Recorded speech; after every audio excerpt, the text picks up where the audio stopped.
Brr. It's cold in here. What is this place? Are you blind? It's the freezer. Sienna's teeth had already begun to chatter. Hardly surprising. The freezer was far too cold for someone dressed as he was. And, Lotus as well. Lotus, however, was in an even worse situation. Oh, no way! It's way too cold for me. I'll freeze solid in seconds. Sorry, but I'm afraid I'll have to pass on this one. I'm gonna leave the rest to you. And with that, she ran out of the room. Yeah, no kidding. As Lotus left, June came in. Wow, it's really cold in here. White puffs of steam hovered in front of their faces as they talked. June had already started to shiver. Hey, you don't need to be in here. Sorry, I just realized who it was. You have had a fever just a little bit ago. You should stay outside. We got this. No, I'm fine. My fever's gone now, but... Junpei scarcely had opened his mouth when the thunderous sound of metal upon metal rang out from behind them. In unison, they spun around to find that the door they had only recently come it through... Oh, no! Was closed. Well, exclamation points. I guess I should read those. Win, win, win! I decided to do the Metal Gear sound instead of exclamation point because I had already sped past them.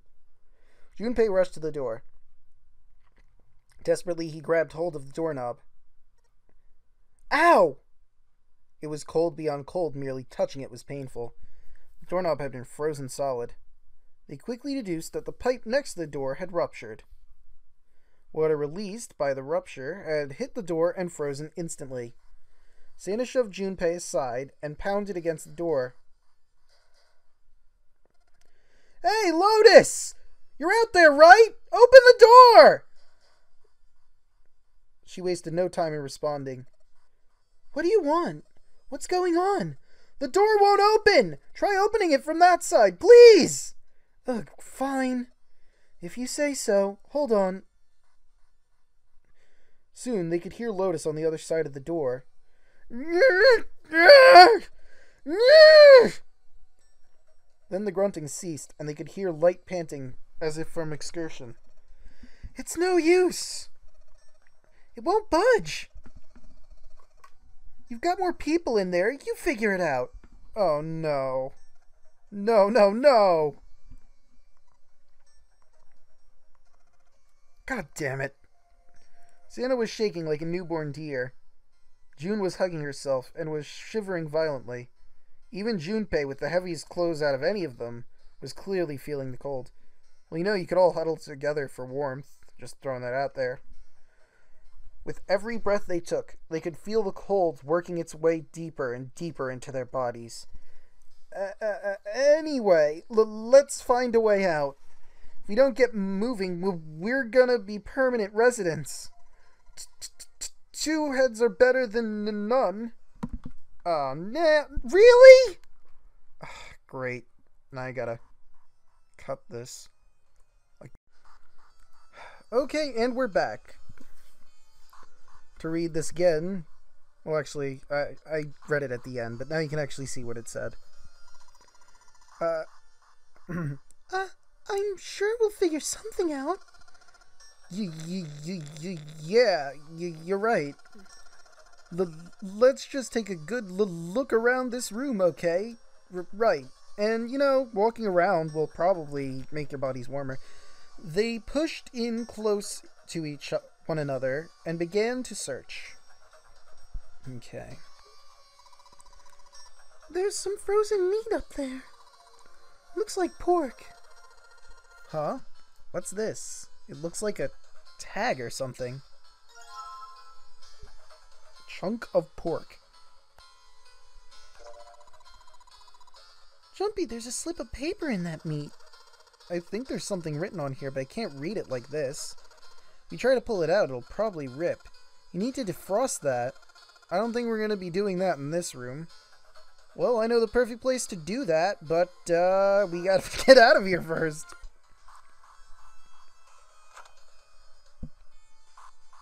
What's this?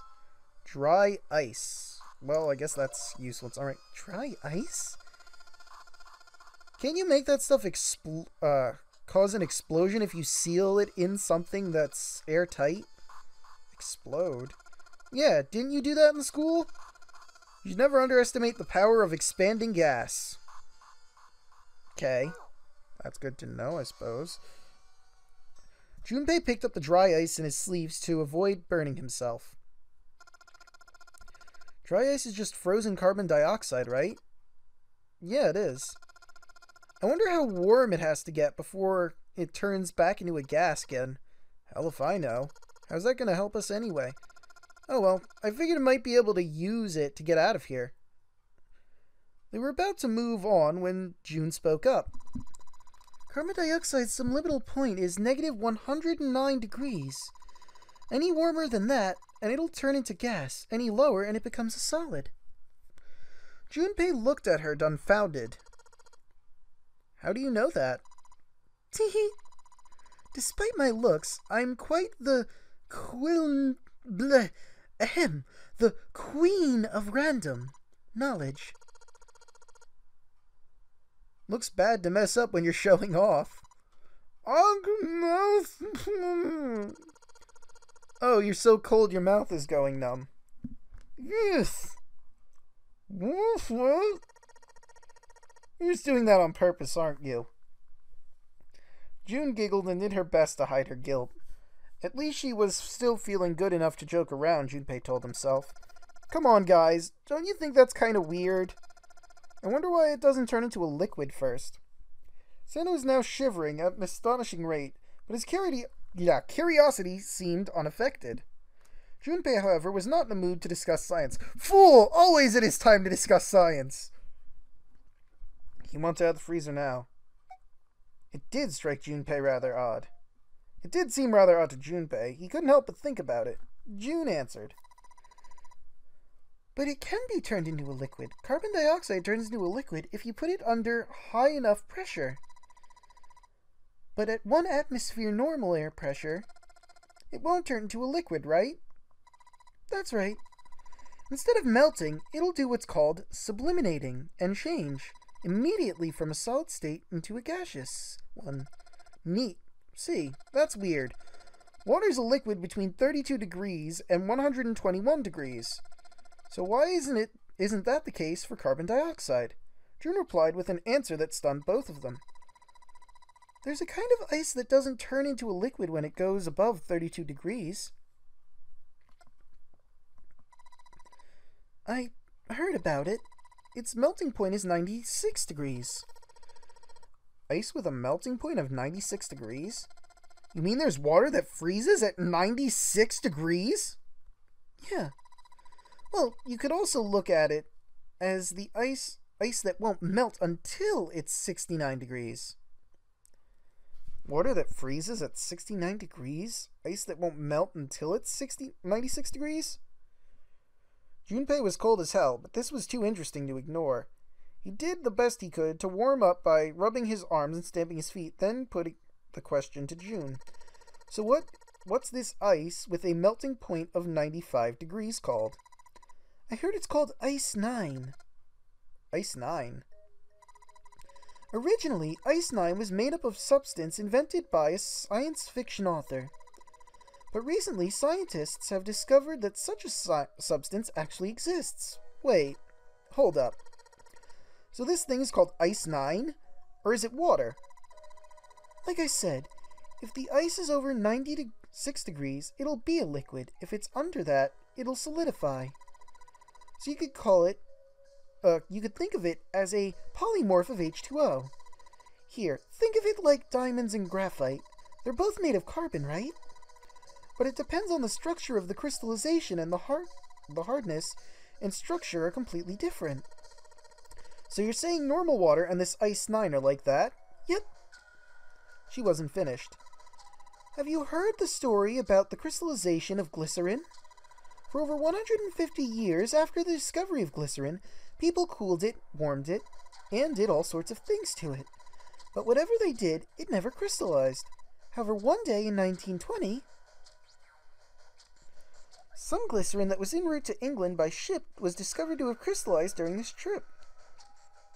Naturally, scientists worldwide wanted to research this new crystallized form of glycerin and began asking for samples of the seed. I'm sorry, but I am interested in science and I needed to know. A seed of course, is a sample of the original crystallized substance. With a seed crystal, further crystallization of glycerin would be a simple matter. However, something very strange happened. Not only did the glycerin encourage, but the seeded crystal began to crystallize. Nearby samples did as well. It didn't end there. After that day, all the glycerin in the world began to crystallize naturally when cooled to less than 64 degrees. Really? Huh. Weird. Before that day, no matter how glycerin was cooled, it refused to crystallize. But once the crystallization had begun, it was almost like... How do I put it? It was almost like all the glycerin in the world was communicating. Communicating in some way that we can't sense. Junpei was honestly impressed. It was, in fact, a pretty interesting story. Wow, that's pretty interesting. But, what does it have to do with Ice 9? To his surprise, it was Santa and not June who answered. What she's saying is that it's a lot like Ice 9. What happened, I mean? A lot like... That would be bad. If water everywhere started freezing at 96 degrees, man, it'd be the end of the world. Junpei felt Santa might not be treating the idea of the end of the world with proper concern. At any rate, we're not going to have to worry about the end of the world unless we can get out of here pretty damn quick. He was right. Junpei shivered. Alright guys, I think that's enough of that. I didn't think we'd get quite this far off topic. I mean, I know I'm kind of at fault here, but we can't be screwing around anymore. Seriously. I might go by the name Santa right now, but I didn't grow up in Iceland. I freaking hate the cold. Well, that's something the Enchantress there. I also hate the cold. So let's get cracking, alright? We gotta find a way out here. Santa stomped off, clearly doing his best to pretend the cold wasn't affecting him. Selfish, isn't he, thought Junpei to himself. To be fair, he's wearing like the least clothing. Still, Santa was right, and it was high time they got back to their search. The story of Ice 9 had him interested, but there'd be a time to think about that once they'd gotten out of the freezer. Junpei looked at June and nodded, resuming his search of the room. Okay. It's a thin pipe. There's water dripping from this pipe. It looks like when the pipe burst, the water hit the doorknob and froze in place. The water actually seems almost warm. I'm gonna look back in here, see if there's anything else of note. Nothing else of note? Oh, wait. The heck is that? Frozen chicken?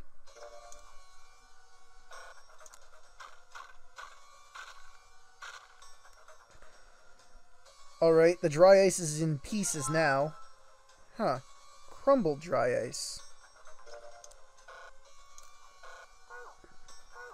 Okay, I don't know why I did that, but that happens. That was a thing we did. Everything's frozen in here. Doesn't look like there's anything else interesting. Okay. This thing is covering something. It's frozen solid. I can't flip it over. Alright. Whoops. I want the dry ice. There's warm water flowing from the pipe. Hey, Junpei. Didn't you find some dry ice earlier? Yeah. There's warm water coming from that pipe. That's what I was trying to get at. Warm water and dry ice. What do you think would happen if we put that stuff in a sealed container together? It would go kaboom, kablam, kerplap, etc. Other fun noises. Hey, is that a container up there? No, it's not. Wait, what's this? Ah. There's so much stuff in here. Why don't we take some of it out, Jumpy? Okay, let's start with this. A sturdy rope. Interesting. It's A rope. Well, we could use it to attach something to something else, I suppose. Yes, what else we have? Storage area built in the floor like a small cellar. There are a couple of bottles in here. I want one of those bottles, damn it. Or is the bottle the big thing there? Yep, it is. Okay, water bottle. A water bottle? Yes, it is. Okay, I think I have a plan now. I'm going to put these pieces of dry ice into the water bottle. Okay, water bottle with dry ice in it. So you put dry ice in the water bottle, Jumpy? If it explodes, we could probably blast away the ice door.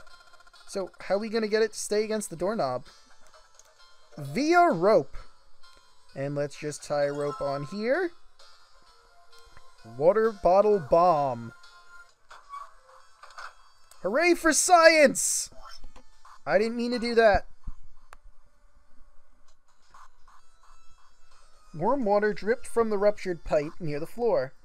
Junpei pulled out the water bottle and filled with dry ice, let a good amount of water fall in, then quickly sealed it up tight. The makeshift bomb completed, he tied it to the doorknob as quickly as he could manage in the cold. Now let's get the fuck away from the door before we die. Alright, that's set.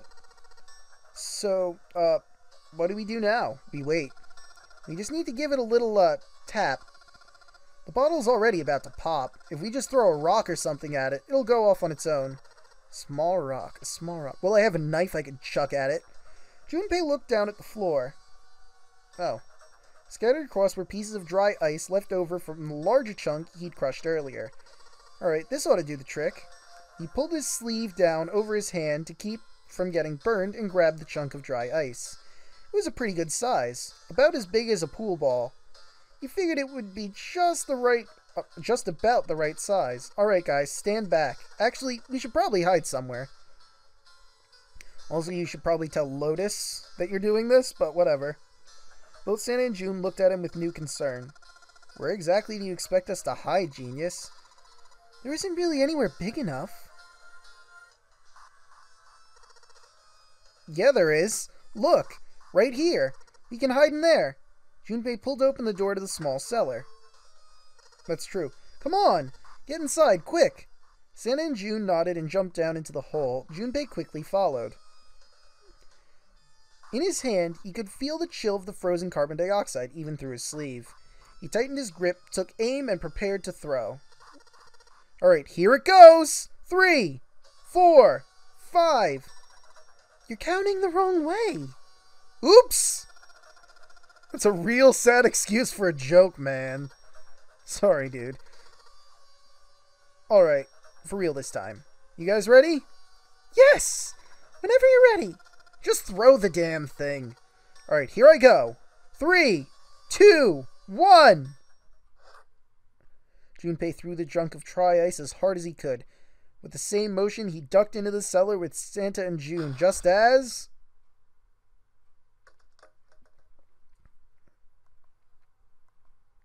Junpei leapt out of the cellar as he ran to the door. Ha-ha! Jumpy! The ice on the door is gone! Yeah, it's gone! The blast must have shattered it. Yes, alright, let's see if it opens. Junpei grabbed the knob and pushed with all his might.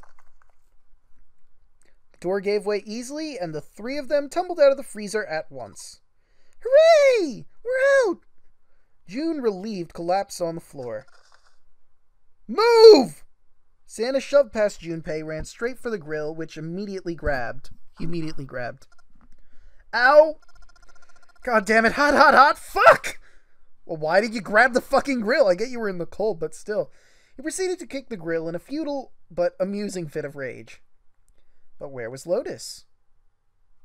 That's an excellent question. It took Junpei only a moment to find her. She was sitting on the counter, idly scratching her chest. Welcome back. I was starting to get tired of waiting for you guys. They were in mortal danger of freezing, Lotus. The fuck is wrong with you? With a great yawn, Lotus lowered herself off the counter. Junpei clenched his teeth and walked toward her. What were you doing? What do you mean, what was I doing? I was waiting. We were gonna die! Oh, yeah? But you didn't, so everything worked out, alright, didn't it? What the hell? Just kidding. I might not look like it, but I was really worried. Don't give me that crap! I'm telling the truth! I mean, if you died, then I'd be in trouble too. If you died, then I'd be stuck here, and I'd die too, see? I did all I could. I even looked around to see if there was anything I could use to pry open the door. But I couldn't find anything. So all I could do was wait. I mean, what else did you want me to do? Call the cops? It was true there wasn't much she could have done, but something about her tone, I agree, it's just sort of blasé, like, oh hey, you're out, good. Like, she doesn't even give a crap about any of us. Granted, I mean, aside from the fact that her life depends on our life as well, I guess she really doesn't have a need to, but I thought we got a little close. Just saying. Junpei gritted his teeth. Fine. But there's one thing I have to ask you. What's that? You didn't close the door, did you? What? You think I closed the door on you? Why would I do something like that? It closed on its own. I told you before, if you die, then I die too. She was right, and Junpei knew it. Without them, she'd be in very serious trouble. It seemed that an accident was the only explanation for the door's closure. If Lotus had really wanted to kill them all, she would have had... all she would have had to do was bar the door from the outside. And she hadn't. Well, she hadn't done anything. The most she was guilty of was laziness or negligence, not attempted murder. Junpei swallowed his anger and did his best to apologize. Well, I'm sorry. I'm sorry I doubted you. Oh, yes, well, that's all right. As long as you understand. Lotus looked away and twirled her hair between her fingertips. His vengeance against the grill completed, Santa swaggered back toward Junpei and Lotus. Hey, no more screwing around, you two. Break time's over. Especially for you, lady. You've been sitting on that fat ass of yours for a while. While we were freezing to death. How rude. I was plenty busy. Yeah. How about you put all that energy into something besides bitching? Let's go! Well, they seem to be getting along just fine.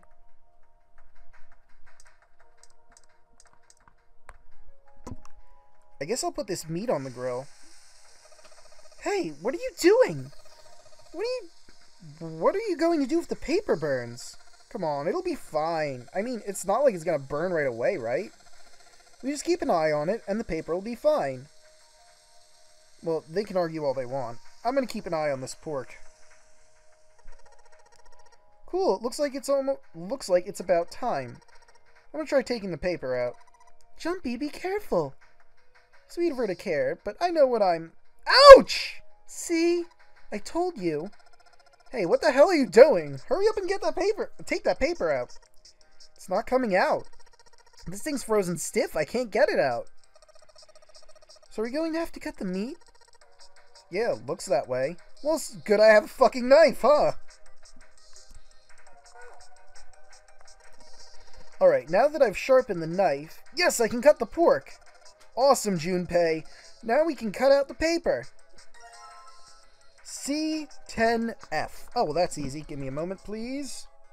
If it's C10F, that's 12, 16, 15. 12, 16, 15. C plus 10 plus F? You think it's some kind of code?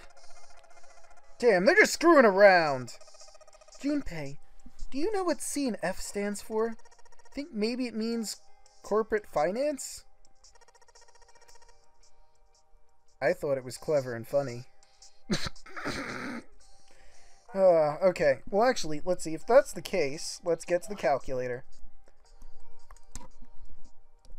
12 plus 16 plus 15 equals 43, if that's what they're going for. I don't know if that's precisely what they're going for, though. Could also have been... Well, we'll see.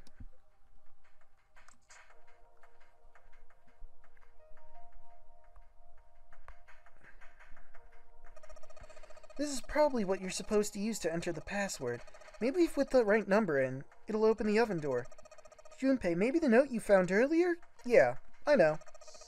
Do you know how to enter those numbers? I think E is for enter and C is for clearing. So basically when I'm ready to submit my answer, I press E. So if I screw up, I just press clear, correct? Lotus nodded. Alright, let's give it a shot. Aha! I knew it.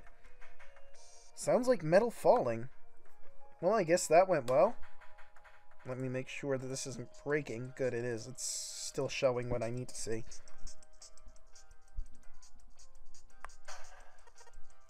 Yeah! The door opened! Good job, Jumpy! This is a long episode. Oh hey, it's a Saturn keycard.